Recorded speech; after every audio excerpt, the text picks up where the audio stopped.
After Ash had moved into Hawthorne Manor, he became the first human to live in Wormwood in 200 years, and our de facto human expert. He was from my hometown when I was alive, even if he hadn't known me. I wanted to know everything I could. Wait, Sweetgum has a college? A small one. Almost everyone ends up there. Only some of us manage to make it out of that town. Did you go there? I am almost everyone, I guess. Degree in music composition, minor in library science. I, for one, am impressed you were able to get into college at all. Ha ha ha ha ha! You're hilarious! My old class would be going there, right? Most likely. That's it! What's it? How I can find out who I was when I was alive. Go and talk to the other people who I went to high school with. You're gonna just show up looking like a dead girl and ask a bunch of suspicious questions. I could tell them I'm a distant cousin. Petra Jackson. This seems like a bad idea. Bad ideas are all these two do. Bad ideas are my life now. This is who I've become. We should head out tonight. Nah, the place will be dead. No offense. None taken. Well, I'm not dead, so my opinion doesn't count. Then tomorrow morning, we head to campus. Wrong. It's not good for your mental health to obsess about something that might not have answers. Not to mention how much danger it puts us all in. Staying away from Sweetgum can't be good for my mental health either. Zabel, you're a master at glamour spells. It'll be easy for you to keep us safe. You think I'm a master? I know you are. So, are we all going to Sweetgum U tomorrow? Better than going to the high school again. Wait, Hanako, did you ever see me while haunting Sweetgum High? After almost 70 years, all the faces start to look the same. Fine. We'll meet at sunrise for the most important meal of the day. Georgie, I'll pack you a brains lunch so you don't try to eat anybody. You don't have to worry about that. Georgie, zombies need brains to exist. If they don't satisfy their hunger for brains, they become unpredictable, dangerous. I'm not like other zombies, remember? We'll still take it with us, just in case. I rolled my eyes at Zabel. There was no way I was going to lose control or whatever. The next morning, we set out bright and early. I was forced to carry a Tupperware full of caramelized brains with capers, thoughtfully prepared by Zabel. The campus was small, just a few brick buildings.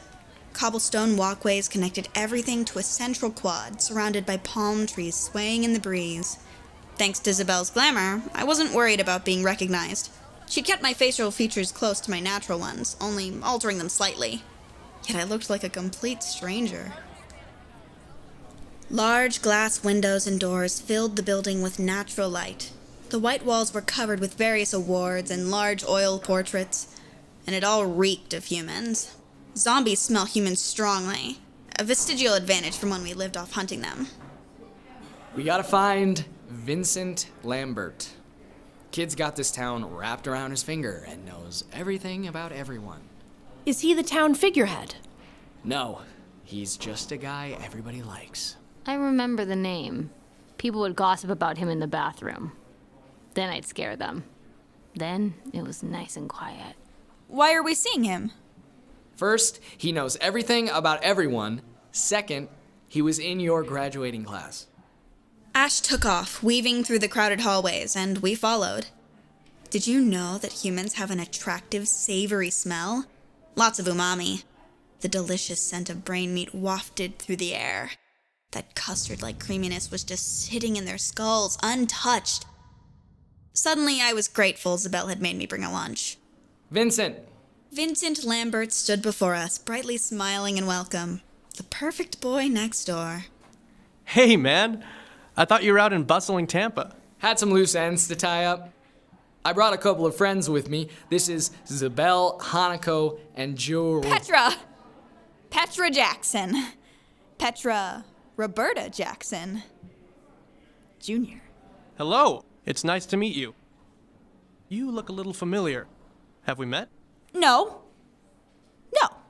we have not. I am a new person in town, so it is not possible. Not even a little, because I'm new. Very cool. Ash says you knew my cousin, Oh, yeah? Georgie Romero. He wilted a little. nodding solemnly. It must have been a sore spot. Yeah, I knew her. I've been trying to learn more about her. Since we lost her. I get it. I lost my mom a few years back. I lost my mom too! Dead mom twins! Isabel, what? She's fine. Dead mom humor. I got you. Helps with the pain. Let's pound one out. Pound out what? Oh! Fists! You want to touch fists? Thank you. This is refreshing.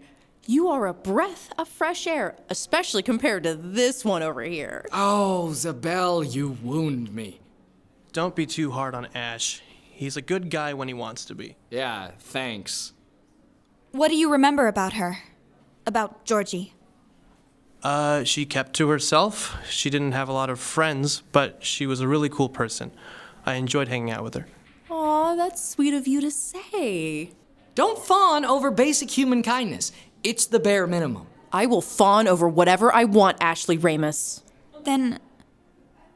did people hate her? No, she was just really shy. She was totally a sweet girl. Yo, get out of the middle of the hallway!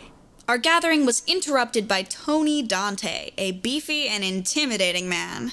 I found myself backing up as he approached. You, why's your face so weird? What? Your face. It's weird. Like, familiar. This is Georgie Romero's cousin, Petra. Right, that dead chick. Yes, that dead chick. Very compassionate wording. Says the woman who shouted dead mom twins at someone 5 minutes ago. Tony was in the same graduating class as us. She was pretty hot for a freak. You're like a less hot version of her. What is wrong with you? Your face. BAM! I'm not going to high-five you, Tony. You're lost, boss.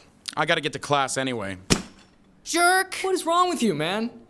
Tony had slapped my lunch right out of my hand. I looked down, horrified as caramelized brains oozed out across the floor. Oh, they'll let anyone go here, won't they? Explains how you got in. Georgie, your lunch. It's no big deal. I can buy you something from the cafeteria. No, thank you. I have dietary restrictions. It's safer for me to pack my own lunch. I'm sorry. Tony is... Tony. A piece of human garbage. I'll haunt his dreams tonight. What? What? Let's finish cleaning this up. I have a couple questions to ask you.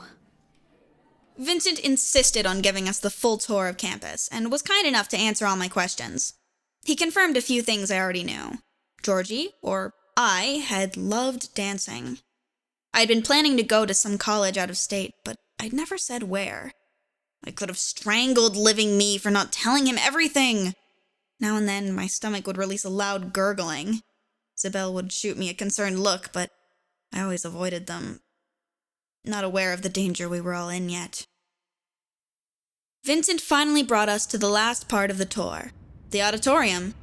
It seemed big for a college of this size, obviously very new and shiny. It was empty, except for a young woman on the stage. She was repeating several dance movements, working to connect them together. She seemed to have no idea what to do with her feet as she danced. When she saw Vincent, she lit up like a Halloween lantern. Claire, I didn't expect you to be here. Hi, Vincent. Just practicing. Not that I need it. Claire King. Perfect makeup, perfect hair, and perfect posture. Her face turned sour. Not so perfect. Is that Ash Ramus? In the flesh and blood. Glad to see you're still making the world a worse place to live in. Who are these fuggos? Be nice, Claire. These are my friends, Petra, Zabel, and Hanako. Petra is Georgie Romero's cousin. She came to learn more about her. In response, Claire's face changed color. In that exact moment, I knew she had to have something to do with my death. I didn't know how, but she had to. That was the look of guilt. I knew it in my bones. I need to get back to practice. No amount of practicing could help that poor excuse for dancing. I knew she had something to do with my death, and I would get her back for it. Somehow. I was gonna put Claire in her place. Excuse me? You don't know the first thing about dance. And you do? Looking at that ugly necklace, I'd say you don't even know how to dress yourself. What does that have to do with dancing? Accessories are everything in dancing, you half-wit. Hey, you don't get to call her a half-wit. Enough! I climbed up on the stage. Claire and I kept trying to stare each other down. I'll show you what a real dancer looks like. We should go home. Please? My eyes were locked on my prey. My hunger pangs were growing, but my loathing was even stronger. I could push my needs aside for a much better dish. Revenge. Hanako, you're rational.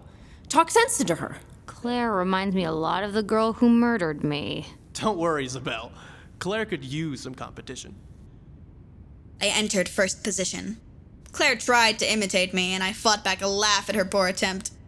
Hanako grabbed Ash's cell and held it high above her head. She was giving us music. We both began our dance, but the rhythm only pulsed through me. Claire was always a step behind the beat. I was winning! But then, it ripped through me. A hunger pain to top all hunger pains. Eyes locked on Claire's head, thinking about all that delicious brain inside. She wasn't using it, I thought. Why not just take a bite? I was becoming more and more erratic, but I didn't lose the beat. My dancing was getting me closer and closer to Claire. I was going to chomp down on that pretty head of hers. Stop getting so close! Get away, weirdo! Hanako, something's wrong. Stop it! Is everyone in your family a freak? I snarled. As the music sped up, I moved closer, trying for that one big bite. That's when Isabel grabbed me and pulled me backstage where Ash and Hanako waited for us. I twisted around in her grasp, biting down on her arm. Ow! Isabel's yelp of pain returned me to my senses. I jerked back, releasing her arm. Ash shoved me to the side to get to Isabel. Hanako stared at us wide-eyed. Isabel! Oh, God! I'm sorry! It's okay. It's okay. We just need to get back to Wormwood. Now. I couldn't meet Isabel's eyes as we walked out from backstage. Do you forfeit? Oh, she's been very sick lately. I have to get her home. Is everything all right? Everything's fine. We have to go, though, immediately. Life and death and all that. Life and death? Ignore her. She's very hyperbolic. Be careful getting home. Let me know if I can do anything. Don't worry, you can't. Go be handsome and stuff somewhere. Georgie, Patty, Petra will be fine. They couldn't get me out of there fast enough.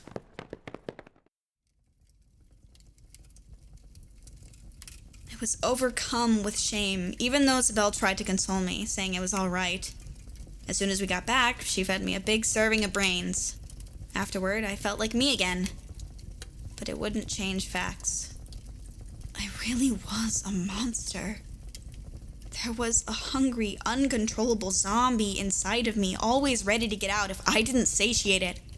In that moment, I vowed to never let my monstrous side take over ever again. I am so sorry we didn't learn much. Are you going to turn into a zombie? What? No, that's not a thing. So I'm not contagious? Only to humans, not other monsters. Be careful around Ash. Is that something she could do at any time? The question stung. I knew he was now afraid for his safety, and I really couldn't blame him. Only if she skips a meal. Next time we'll bring a brains doggy bag. Are we going back to Sweetgum College? Yes. I'm just starting to scratch the surface of my past. And I want to know more about Claire. Why? She's just the kind of superficial idiot that every town has. She knows something about me. Or how I died. It's pretty bold of you to assume Claire's capable of knowing anything. I'm serious. I have to find out the truth. If that's what you need to do, I'll stay by your side. In order to make sure you don't expose us all and eat an entire town. Thanks, Isabel. At that time, I was so certain Claire had been responsible for my death. I imagined countless ways she might have done it. Sometimes Tony was her dim-witted sidekick. I was determined to reveal the truth and prove she killed me. Unfortunately, my obsession with Claire would blind me to what I really needed to see, and put all of us in danger.